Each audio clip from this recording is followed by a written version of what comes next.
സുന്ദരമായൊരു കാഴ്ച, അതും കോഴിക്കോട് നിന്ന് തന്നെ. നിങ്ങൾ കാണുന്ന വീട്, ഈ വീട്ടിലുമുണ്ട് ചില പ്രത്യേകതകൾ. അതാണ് ഇന്ന് കാണിക്കുന്നത്. മനുഷ്യരും കിളികളും തമ്മിലുള്ള ബന്ധം, ഒരു കരുതൽ, ഇതെല്ലാമാണ് ഇന്നത്തെ വിഷയം. ഞാനെന്നുള്ളത് കോഴിക്കോട് തന്നെയാണ്. കാണാനും മനസ്സിന് കുളിർമ തരുന്ന ഒരു കാഴ്ചയാണ് ഇന്ന് നിങ്ങളുമായിട്ട് ഷെയർ ചെയ്യുന്നത്. വളരെ വ്യത്യസ്തമായ ഒരു അനുഭവമാണ്. പേര് പറയോ? ഹിബാഷിറിൻ. ഓക്കെ. എന്ത് ചെയ്യുന്നു?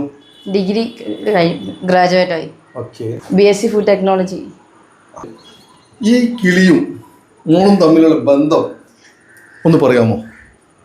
കുറച്ച് മന്ത് മുന്നേ ഈ കേട്ടൻ്റെ മേലെ വന്നിട്ട് കൂടിട്ടീനു, പക്ഷെ അത് താഴ്ത്ത് വീണ് പൊട്ടിപ്പോയി. പിന്നെ ഇപ്പം ഇതിന്റെ മേലെയാണ് വരാറ്. കിളി എത്ര ദിവസമായി വന്നിട്ട്? 4 weeks ഒക്കെ ആയിട്ടുണ്ടാവും. എങ്ങനെ ഇത് കണ്ടെത്തിയത്? ഇത് ഇതിനു മുന്നേ ഇങ്ങനെ ജനാന്റെ ഉള്ളിൽ കൂടെ കയറുന്നത് കണ്ടിട്ട് നോക്കിയപ്പോഴാണ് കിളി ഇവിടെ ഉള്ള സാധനം മനസ്സിലായത്. പിന്നെ ഈ റൂം ആരും യൂസ് ചെയ്യലില്ല. ഓക്കെ. കിളി ഇവിടെ കണ്ടു തുടങ്ങിയ മുതൽ ഈ സമയം വരെയുള്ള ഒരു റൂട്ട് മാപ്പ് ഒന്ന് പറഞ്ഞോ.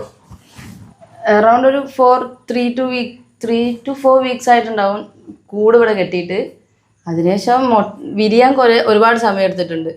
ആ സമയം ഫുള്ളി കിളി ഇവിടെ തന്നെ ഉണ്ടാവുക, രാവിലെ രാത്രി. അങ്ങനെ തീരെ ഈ റൂമിലേക്ക് കയറാൻ പറ്റാണ്ടായി. പിന്നെ എടുക്ക് മാത്രം ഉച്ചക്കൊരു സമയം മാത്രമേ അത് ഇവിടുന്ന് പുറത്തേക്ക് പോവുള്ളൂ. പിന്നെ അത് ഇവിടെ തന്നെ ഉണ്ടാവും. വിരിഞ്ഞതിന് ശേഷം പുറത്ത് ഉണ്ടാവുക, രാത്രി കുറച്ച് സമയം മാത്രമേ ഇവിടെ ഉണ്ടാവും. പിന്നെ ഇടയ്ക്ക് ഫുഡ് കൊടുക്കാൻ ഇതേപോലെ ഓരോ ഗ്യാപ്പായിട്ട് വന്ന് ഫുഡ് കൊടുത്തിട്ട് പോകും.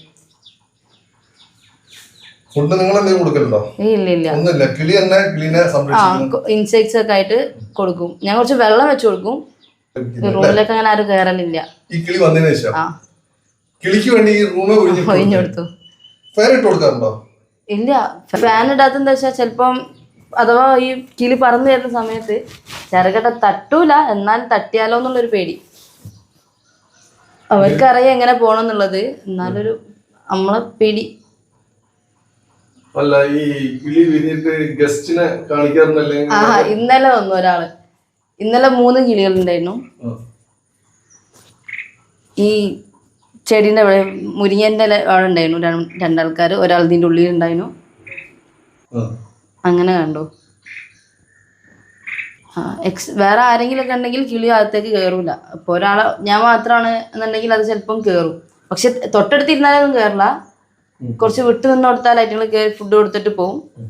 വെള്ളം വെച്ചു കൊടുക്കും. ബാക്കിയുള്ള കിളി അമ്മക്കിളി അച്ഛൻകിളി കൊണ്ടുവരും. അമ്മക്കിളി അച്ഛൻകിളി 2 ആളും വരും. 2 ആൾക്കാരും വന്ന് ഒപ്പരം ആദ്യം ഒരാൾ കൊടുക്കും, പിന്നെ ഒരാൾ കൊടുത്തിട്ട് അവർ പോകും. പക്ഷെ ആൾക്കാരുണ്ടെങ്കിൽ അതേപോലെ അവിടെ ഇരിക്കും, പോവില്ല. അതെ, നമ്മൾ കുറച്ചു നേരം പുറത്തേക്ക് നിന്നാല് അത് സേഫ് ആണ്, കംഫർട്ട് ആണെന്ന് തോന്നി കഴിഞ്ഞാൽ മാത്രമേ അതിനിപ്പോ ഇവിടുന്ന് പോവുള്ളൂ. ഇപ്പൊ ശരിക്കും നമ്മൾ വന്നിട്ട് 10-20 മിനിറ്റ് 20 മിനിറ്റും കുട്ടീനെ കെയർ ചെയ്തിട്ട്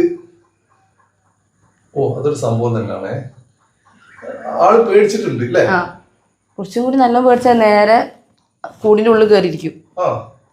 അന്നൊരു ദിവസം ഇതേപോലെ കസിൻസ് വന്നപ്പോ അങ്ങനെ ആണ് സംഭവിച്ചത്. കൊറോണ സമയം മുതലാണ് ഞാൻ ഇതിന് വന്നു തുടങ്ങിയത്. പണ്ട് പാലിയേറ്റീവിൽ വന്നു തുടങ്ങിയത്.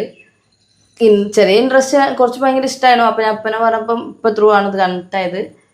പിന്നെ അതിനുശേഷം സ്റ്റിൽ ഇപ്പോഴും പോക്കുണ്ട്.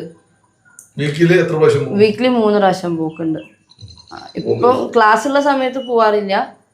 പോയിട്ടുള്ള അനുഭവങ്ങൾ എന്തെങ്കിലും കൂടുതൽ പറയണ്ട, കൂടുതൽ ഉണ്ടാവും അറിയാം. പക്ഷെ നമുക്ക് ഒരു എക്സ്പീരിയൻസ് വല്ലാതെ മനസ്സിന് വിഷമം തട്ടിയിട്ടില്ല.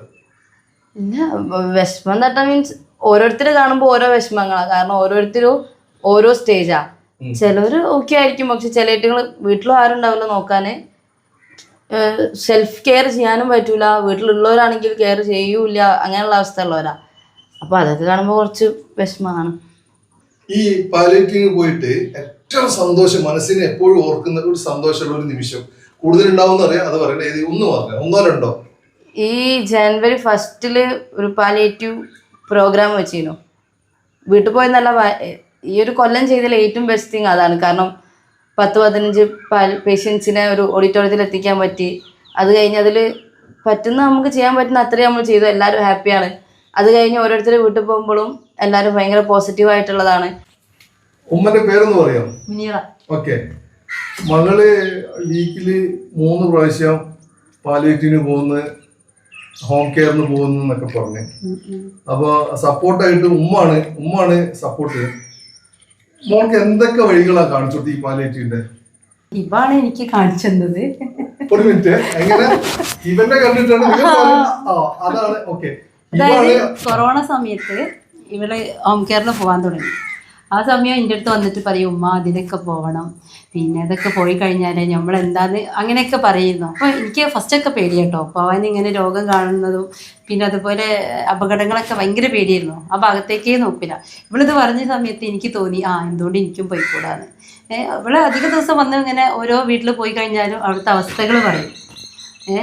കാരണം ഇവളെപ്പോലത്തെ ഒരു കുട്ടിയെ ഈ പ്രായത്തിൽ അങ്ങനെ മനസ്സിലാക്കി പറയാന്ന് പറയുമ്പോൾ അത് എനിക്ക് വലിയ സന്തോഷമായി. കാരണം ഇവളെ അങ്ങനെ പോകാൻ തുടങ്ങിയല്ലോ എന്നുള്ളതിൽ. അപ്പോൾ ഇവള് അത് പറഞ്ഞതുകൊണ്ട് ഞാനും പോയി തുടങ്ങി. അങ്ങനെയാണ് ഇവളോടിലൂടെയാണ് ഞാൻ പാലിയേറ്റീവ് കെയറിൽ പോകാൻ തുടങ്ങിയത്. ബ്ലൂ വിസ്പേർഡ് ബുൾബുൾ എന്നിട്ടാണ് തോന്നുന്നത്. എനിക്കറിയില്ല, നിങ്ങൾക്ക് അറിയെങ്കിൽ പറഞ്ഞാളി.